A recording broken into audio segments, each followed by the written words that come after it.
மனம் ஜலம் சரியா வெளியே போல அப்படின்னா கண்டிப்பா நமக்கு குடல் புண் வரும். நாகரிகங்கிற பேர்ல நைட் பிரியாணி இதெல்லாம் நம்ம எடுக்கவே கூடாது. உடம்பு ஒரு கோயில், அதுலயும் குடல் பாத்தீங்கன்னா அடுத்த ஹார்ட், அடுத்த மூளை அப்படின்னு கூட நம்ம சொல்லலாம். சோ அந்த டைம்ல நம்ம உணவை போட்டோம் அப்படின்னா, அழுத்தம் கொடுத்தோம்னா அது செரிக்கவே செரிக்காது, அப்படியேதான் இருக்கும். 4 மணிக்கு மேலதான் ஜீரண மண்டலம் வேலை செய்யும். அதுல ஒரு 1/4 ஸ்பூன் டீ வச்சு குடிச்சீங்க அப்படின்னா நல்ல குடலும் செரிமானமாகவும் ஃப்ரீயாவும் மோஷன் போகும்.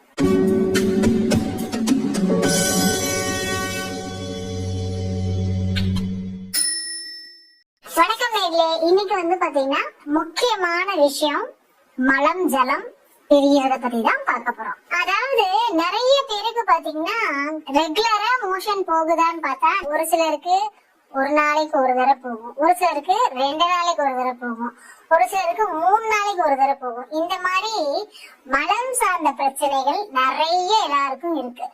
நிறைய பேர் இதனாலே நிறைய டென்ஷன் ஆகி அவங்களுடைய அன்றாட வேலைகளை செய்யறதுக்கு முடியாம, ஒருவேளை ஆபீஸ் கிளம்புறாங்க அப்படின்னா அது காலை உணவுக்கு முன்னாடி மோஷன் போயிட்டு தான் சாப்பிடணும்னு ஒரு சிலர் அந்த டெர்ம்ஸ் அண்ட் கண்டிஷன்ல இருப்பாங்க. அவங்க கிளம்ப முடியாத ஒரு சிச்சுவேஷன்ல இருப்பாங்க. இல்ல நம்ம வேலைக்கு போயே ஆகணும் அப்படிங்கிற சிச்சுவேஷன் இருக்கவங்க என்ன பண்ணுவாங்க, வேக வேகமா கிளம்பிடுவாங்க. அவங்க அன்றாடம் போற ஆஸ்யூஷுவல் நம்ம பண்ற அந்த ஒர்க்கு நடக்காது. சோ இந்த ப்ராசஸ் பண்ணாததுனால இந்த மலம் சரியா வெளியே வராம நிறைய பேரு நிறைய பிரச்சனைகளை அவதிப்படுறாங்க. இதுதான் பாத்தீங்கன்னா மலம் ஜலம் சரியா வெளியே போல அப்படின்னா கண்டிப்பா நமக்கு குடல் புண் வரும். சோ இந்த குடல் புண் வந்தாதான் நிறைய பேர் சொல்லுவாங்க கேஷுவலா, எனக்கு அல்சர் இருக்கு. அல்சர் வரவே கூடாது. குடல் புண் முக்கியமா வரவே கூடாது.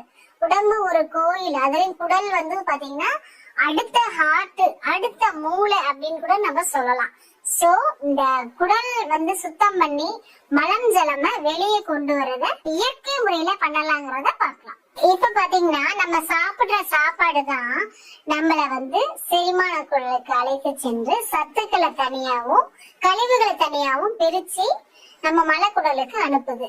நம்ம சாப்பாடே டைமுக்கு சாப்பிடாம, அதுவும் முக்கியமா புரோட்டீன் உணவுகள்லாம் அதிகம் எடுக்காம நிறைய ஃபாஸ்ட் ஃபுட் சாப்பிட்டு பிஸ்கட், சாக்லேட், காஃபி, டீ இது எல்லாமே நமக்கு தேவையில்லாத கொழுப்புகள் இருக்கும். நீங்க டீ அதிகமா குடிச்சீங்கன்னா நாக்கே நமக்கு மந்தமாயிரும். அதுல ஒரு மாதிரியான அழுக்குகள் கண்டிப்பா இருக்கும். சோ இது நாக்கிலே இருக்கும்போது குடல்ல எவ்வளவு தங்கி இருக்கும் நீங்க யோசனை பண்ணி பாருங்க.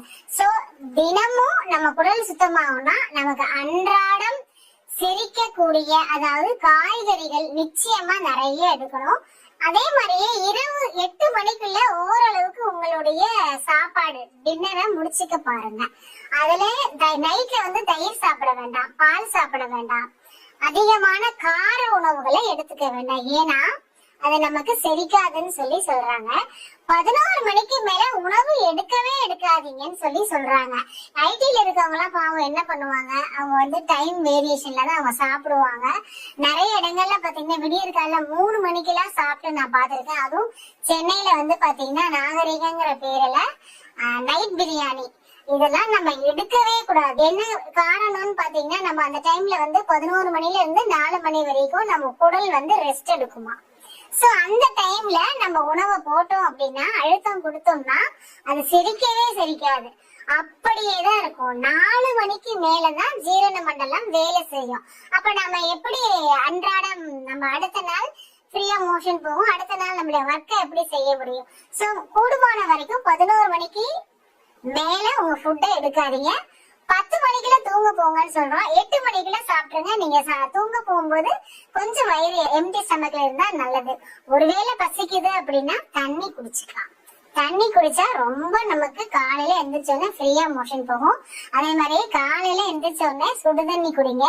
அது நம்மளுடைய உடல்ல கழிவுகளை வெளியே கொண்டு வரதுக்கு சப்போர்ட் பண்ணும். சுக்கு காப்பி, பிளெயின் காஃபி என்ன உங்களால குடிக்க முடியுமோ அதை எடுத்துக்கோங்க.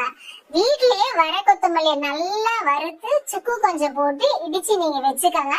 அதுல ஒரு 1/4 ஸ்பூன் டீ வச்சு குடிச்சீங்க அப்படின்னா உங்களுக்கு நல்ல குடலும் செரிமானமாகவும் ஃப்ரீயாவும் மோஷன் போகும். அதாவது நம்ம வீட்லயே ஒரு சில ரெமெடி எல்லாம் செஞ்சு சாப்பிட்டுக்கலாம். என்னன்னு பாத்தீங்கன்னா துளசி, நெல்லிக்காய், எலுமிச்சம்பழம் இத மூணையும் சீரகம் கூட சேர்த்துக்கோங்க. நல்லா கொதிக்க வச்சு அத வடிகட்டி நம்ம டீ குடிக்கிற மாதிரி குடிக்கணும். இது மலமிளக்கின்னு சொல்லுவோம். இது ரொம்ப சூப்பரான ரெமெடி பண்ணும். அதே மாதிரி கம்பல்சரி நம்ம ஒரு நாள் ஃபாஸ்டிங் இருந்தா இன்னும் பெஸ்ட்டுங்க.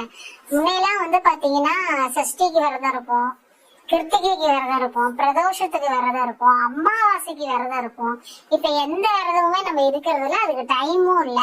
சோ நாம மந்த்லி ஒன்ஸ் ஆது ஏதாவது ஒரு உபவாசம் எடுத்துக்கிறது பெஸ்ட். வீட்லயே இன்னொன்னு பாத்தீங்கன்னா வெது வெதுப்பான நீர்ல எலுமிச்சை பழத்தை பிழிஞ்சு தேன் கலந்து குடிங்க. இது நம்ம ஃப்ரீயா மோஷன் போறதுக்கு சப்போர்ட் பண்ணும். கம்பல்சரி எக்ஸசைஸ் பண்ணுங்க. அதே மாதிரி காலையில எந்திரிச்ச உடனே உங்க கால் பாதம் இருக்கு இல்லையா, அதை நல்லா மசாஜ் பண்ணி கொடுங்க. மசாஜ் பண்ணி ஒரு 1 or 2, 3 டைம்ஸ் நல்லா மசாஜ் பண்ணிட்டு ஒரு 5 minutes பண்ணிட்டு அது பெட்டை விட்டு இறங்குனீங்க அப்படின்னா அதுவும் உங்களுக்கு ஃப்ரீயா மோஷன் போறதுக்கு சப்போர்ட் பண்ணும். தண்ணி நிறைய குடிங்க. சிம்பிளா நம்ம குடலை சுத்தம் பண்றதுக்கு ரொம்ப ரொம்ப சப்போர்ட் பண்ணுது நம்ம வீட்டுல இருக்கிறதே பாத்தீங்கன்னா விளக்கெண்ணெய். அந்த காலத்துல எல்லாம் நமக்கு குழந்தைகளுக்கு இந்த விளக்கெண்ணெய் தாய்ப்பால் கலந்து கொடுத்தா ஊரெண்ணன்னு கூட சொல்லுவாங்க. கொடுத்தா குழந்தையும் கொஞ்சம் புச்சிட்டிக்க ஆகும், கூடவே ஃப்ரீயா மோஷனும் போவாங்க. இப்ப பாத்தீங்கன்னா குழந்தைகளுடைய பேரண்ட்ஸ் எண்ணெய்களை தொடரதே கிடையாது. ஆனா நாம இப்ப பெரியவங்களுக்கு கம்பல்சரி விளக்கெண்ணெய் கூடவே சுடுதண்ணி, வாரத்துல ஒரு நாள் 1 ஸ்பூன் மட்டும் விளக்கெண்ணெய் எடுத்துக்கோங்க. சுடுதண்ணியில நல்லா சூடான தண்ணியில கலக்கி குடிச்சிருங்க. மோஷன் ஃப்ரீயா போயிடும். எவ்வளவு கழிவுகள் இருந்தாலும் வெளியே வந்துடும். நல்லா நம்மளுடைய குடலை சுத்தம் பண்ணி இருக்குது ரொம்ப ரொம்ப சப்போர்ட் பண்ணும் இந்த விளக்கெண்ணெய் பிளஸ் சுடுதண்ணி. அடுத்தது பாத்தீங்கன்னா வாழைத்தண்டு சாறு. இது 1 டம்ளர் நீங்க கம்பல்சரி வீக்லி ஒன்ஸ் எடுத்துக்கோங்க. எப்பெல்லாம் உங்களுக்கு மோஷன் போகலன்னு தோணுதோ அப்ப கம்பல்சரி வாழைத்தண்டு சாறு எடுத்துக்கோங்க. குடலையும் சுத்தம் பண்ணும், கிட்னி ஸ்டோன் எது இருந்தாலுமே அதை வெளியே தள்ளிடும். இதுக்கு ரொம்ப முக்கியமான பங்கு வகிக்குது வாழைத்தண்டு தண்ணி. இன்னொன்னு பாத்தீங்கன்னா கத்தாழை ஜூஸும் நம்ம குடலை சுத்தம் பண்ணதுக்கு ரொம்ப சப்போர்ட் பண்ணும். இது நாளையும் ஃபாலோ பண்ணுங்க.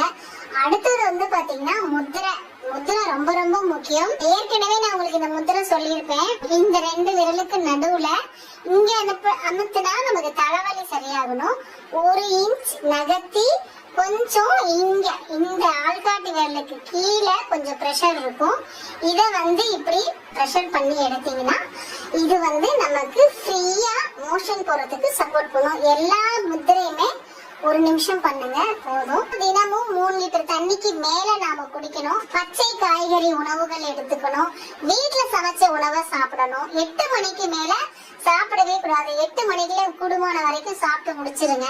இரவுல பால், தயிர், வெண்ணெய், அரிசி சாதம் இதெல்லாம் சாப்பிடறத குறைச்சிருங்க. அதாவது அரிசி சாதம்னா வெள்ளை அரிசி சாதம், சிறுதானிய அரிசிகள் நிறைய இருக்கு, அதுல ஃபைபர் கண்டென்ட் நிறைய இருக்கு. நமக்கு எது சேருதோ அதை வாங்கி நைட்ல நாம சமைக்கிறதுக்கு தயாராகிக்கலாம், சாப்பிட்டுக்கலாம். ஏர்லி மார்னிங் 4 to 6 பிரம்ம முகூர்த்தம் சொல்றோம் இல்லையா, அந்த நேரத்துல வெளியே வாக்கிங் போங்க. அந்த நேரத்துல நம்ம வாக்கிங் போனாலே நமக்கு ஓரளவுக்கு மோஷன் போறதுக்கோ நல்ல ரிலாக்ஸா இருக்கிறதுக்கு எல்லாத்துக்குமே இந்த உடற்பயிற்சிகள், உணவுகள், இதை வீட்டுல சமைச்ச உணவுகள் சாப்பிடுறது ரொம்ப முக்கியம்.